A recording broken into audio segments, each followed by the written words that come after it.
stop using social casinos, sportsbook, poker places, whatever you want to call them, without knowing the tax implications. I wanted social casinos to set taxes so you guys don't have to. I talked to 3 different accountants. 2 had no idea what I was talking about. 1 did some research and has done this before about the gray area that social casinos have. And my big question was, what are the tax implications if I were to win money on a regularly legalized sportsbook, casino, whatever it may be, versus these new social casinos like the ones on the screen here? And what if I told you that if you win $1,000 on these social casinos, you might end up getting hit with a severely higher, nasty tax bill compared to what you would normally have at these legal sports books that you were previously using?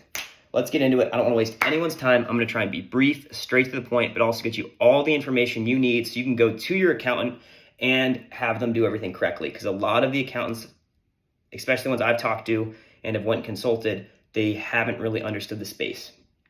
And it's new to everyone because it is a big gray area. What is a legal sportsbook casino? They're licensed and regulated. You're betting with real dollars. You go to the casino, you put $100 down. That is real hard-earned money. But you also have consumer protections. If something were to go wrong, you can go to the Gaming Control Board, and everything is above board with laws. On the other hand, you have a social sports book. You're buying virtual coins. So that's like the Sweepstakes coins or the Fliff cash. So what happens is you're usually buying like a virtual currency that has no monetary value. And then as a bonus, you get put in these sweepstakes to use something that can be redeemed for real cash prizes. There's no real money betting. You're not betting real money. This is how the loophole allows you to get around it. You do the sweepstakes style. And this is really just to avoid gambling laws. So I'm pretty sure from what I've heard, it's really great for the casinos, for their tax liability, or their casinos, but it's actually really terrible for the player. Here's the main differences summarized. Social casinos, not regulated. You're purchasing virtual currency, so there's no real money involved.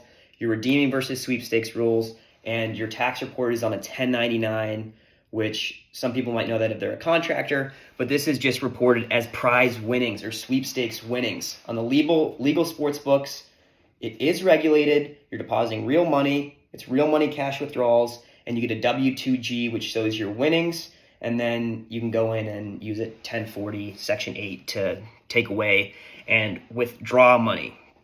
Okay, so a lot of people are like, this makes no sense. What are you talking about? What's a sweepstakes? And the thing that when doing research on this, and I was thinking about the main sweepstakes I was involved in as a kid was the McDonald's Monopoly. You'd go to the store, you'd buy a Big Mac, and you would scratch stuff off. A lot of times it was just for free food, but I remember you could go in sometimes you'd collect different places, and if you got like Boardwalk and Park Place, you could redeem it for cash prizes. So just an analogy for people who are a little bit slower and dumb like I am, you go and buy a Big Mac meal. You scratch off the tickets. It says you won $25,000. You're going to get a tax form from McDonald's. Actually, it's from the clearinghouse that does their sweepstakes because it's independent. And you receive a 1099 miscellaneous that says you just won $25,000 in the sweepstakes. And you can't deduct the cost of the Big Mac from the money you won, right? That wouldn't make any sense. You're buying food. You weren't buying entries into the sweepstakes. The sweepstakes was just a bonus to you ending up winning this money. That's the same for these social casinos. You're buying these fake coins or this Big Mac, as I'll consider it in the video, and then they're giving you entries into their sweepstakes, which is 2 separate things. So the sweepstakes is what McDonald's gives you for free for buying the Big Mac, but you can't deduct the Big Mac. Why can't I deduct the Big Mac? And that's because the IRS has said that if there is no purchase necessary, you're given a Big Mac for free, you still get to enter, and there's no deduction for entry costs. Those are IRS rules. So if you win a sweepstakes like the McDonald's one, the IRS treats it as miscellaneous income, as I stated previously, and so you aren't allowed to subtract any of the money you put into the sweepstakes as deductible expenses. So, and the big things of it, if it offers no purchase necessary and no pay for play. So you can't deduct money in those scenarios. You're probably like, well, I did have to pay to play on WPT Gold, or I did have to pay to play for Fliff. Like, that's not a thing that they do. Well, this is right from the Club WPT website. So that's something. Not a gambling site. Right there. On their front page. Not a gambling site. And that's on everyone. They're not a gambling site. Because if they're a gambling site, they'd be subject to gambling laws and regulations, which they're not. They're sweepstakes. Enter for free. Do whatever you want. Until you have to pay taxes. No purchase necessary. That's from Fliff. That's from WPT Gold. Both of them. No purchase is necessary. But you could. There's some bonuses in there for you. Sounds great. I bought $300 worth of this virtual coin. Can I deduct? Nope. But we did give you 300 Fliff cash worth of entries in our thing. Yeah, so what does this mean? It's like going to my accountant, like, I'm confused. What do you mean I owe all this money? We're screwed. Everyone who played on this, based on tax code and what I know, my knowledge, it's like we're kind of screwed. It kind of sucks. But how screwed are we? That's what I'm going to get into. On a legal sportsbook casino, you get a form W2G, and you go and you're going to have reportable winnings sitting on there. And then on top of that, you get to fill out a form 1040, and you get to go to section 8B. And on gambling, you get to deduct your losses. You were to win $5,000, but you also deposited $5,000 or lost $5,000 somewhere else. You get to deposit that. Now you owe $0 in taxes, and you're only taxed on your net winnings.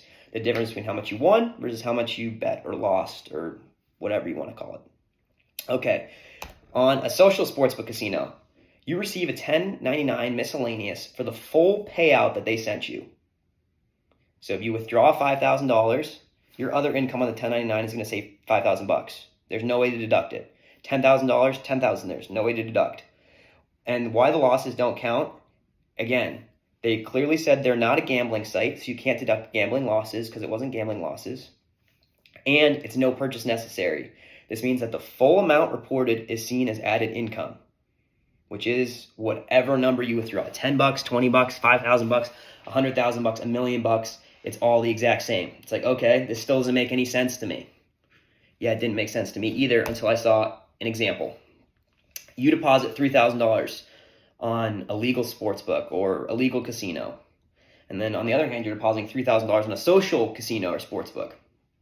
The first example, you won $2,000. In both these examples, you won $2,000. So if I've won $2,000 in both scenarios, it's like, oh, I should only be taxed on my $2,000. Not true at all. My net taxable income in the legal sense is $2,000. I'm taxed 22%, which is just an arbitrary average tax value for most people. And you're going to end up paying $440 on that winnings. So you get to keep $1,560 in net profit in that scenario. On the other hand, if you were to win or deposit $3,000, win $2,000, withdraw $5,000, you're allowed $0 in deductions on that 1099 for these social sweepstakes sites. I'm taxed at 22% on that $5,000. I now owe $1,100 in taxes. My net profit is only $900 or 45% of my winnings.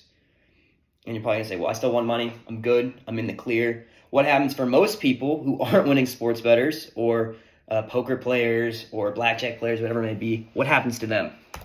And the answer is, let's say you break even, 3,000 in, 3,000 out. On a legal sportsbook casino, zero, no taxes, no tax implication. You played 3,000, you ended up withdrawing 3,000, you're even on the year. Great year for you. You know, nothing happened. You're in the clear. Social sportsbook casino, I deposited 3,000, I withdrew 3,000. I have $0 in deductions compared to the $3,000 in deductions for a legal sportsbook. So now I'm paying 22% on $3,000, which is $660. I actually lost $660 from breaking even. That is the most absurd thing to me. I can go and I can break even, and there's now a funnel that's helping degenerates lose even more money if they actually file their taxes. So you're either breaking tax code and trying to have gray area deductions and not or deducting it anyway and finding workarounds that really aren't legal from what I understand, or you're paying this social sportsbook tax when it comes tax season. It's really great the rest of the year. Maybe they have better odds. Maybe you're not limited on those books, whatever it may be, but now you're losing 22% of your money, or whatever your tax rate is. Let's say you're super successful and you're at a 45% tax rate. Now you're paying 45% of whatever you withdraw, no matter if you win or lose. It just does not make a lot of sense to me. Which is why my final thoughts, why I don't use the social sports books currently, is just for the sole purpose of money I'm trying to keep in my pocket. I don't want to file my taxes incorrectly. I don't want to have any issues in the long run. And the big thing is, legal sports books you can deduct, social sports books you cannot deduct. And the thing that just blows my mind the most is you can break even and still owe money by using these social sports books, casinos, poker, whatever you want to call it.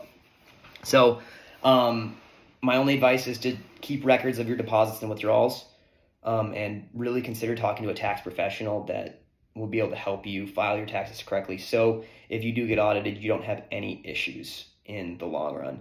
If you guys have any questions, please leave them below. I will try and get them answered the best of my ability with the help of my partners who don't want to be in the video and don't really want to give any misleading information, as there is a lot of gray area involved in this. Please subscribe. Please share this to help people out when doing their taxes when it comes to this. I don't want people to get screwed over in the long run. Thank you for all your support. Actually, there's not a lot of it, but it'd be great if there was some.